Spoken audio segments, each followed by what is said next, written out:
went on, the gunman, especially the leader, was really getting frustrated.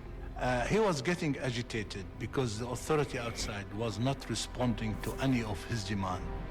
Mustafa Karkuti, captured on film here at the window with Trevor Locke, has been a linchpin of the negotiations. He's fluent in both English and Arabic, so he's become a mediator between the terrorists and the police, and helped the British hostages understand Salim's plans. Mustafa, who for me was a top man, said things are very bad here, Mr. Trevor. They're talking of killing everybody, and he just couldn't take anymore. I had a lot of pressure during this siege, and I was sweating all the time, and also feeling my knees were not able to hold me anymore. It was a pretty bad situation. Salim agrees to let Karkuti go. They carried me down, and for the first time, I feel the air, the smell of the atmosphere is you feel as if, you know, the life is coming back to you somehow. Salim has now released 5 hostages. 21 men and women remain at gunpoint. Without Karkuti to translate, the British hostages feel increasingly isolated and desperate. It was absolutely dead silent, you know. No one was talking to anybody. If you said anything, you whispered it. But most of the time, you just didn't want to say anything to raise attention to you. Day 6. Things started to go dreadfully wrong on the 6th day. They were all very down. There was a very bad atmosphere there.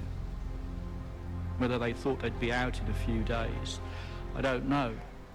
But they were getting frustrated.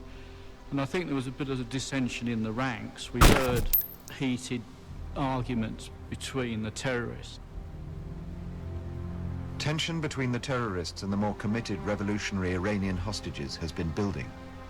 Now Faisal, Salim's second-in-command, singles out one of the embassy staff. 29-year-old Abbas Lavasani is a fervent supporter of the Ayatollah Khomeini.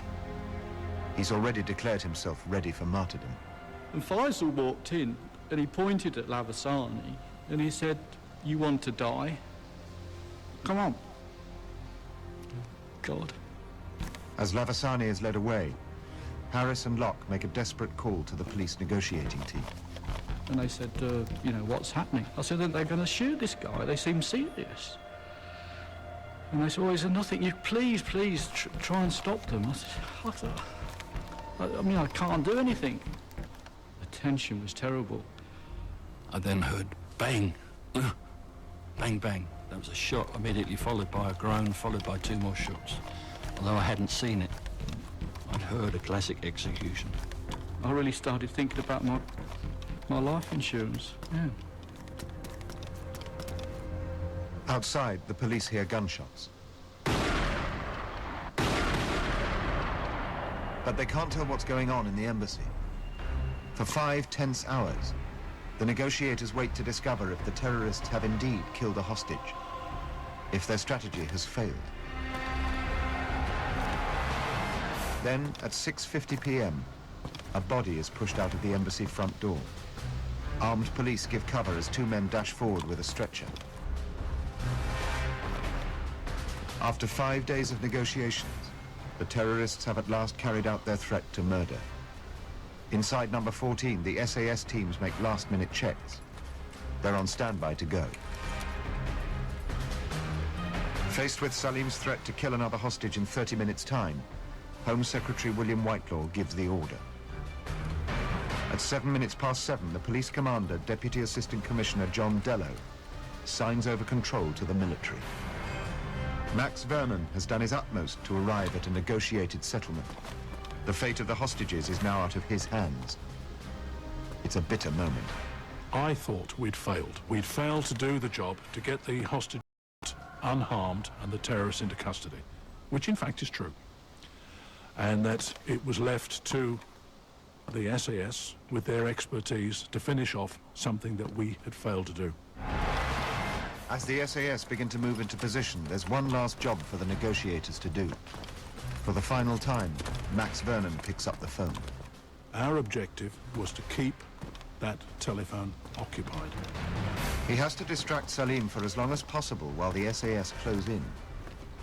The ruse he decides on is to discuss complicated arrangements for getting the gunmen and hostages to the airport to make their getaway. Sim Harris also talks to Vernon on the field telephone.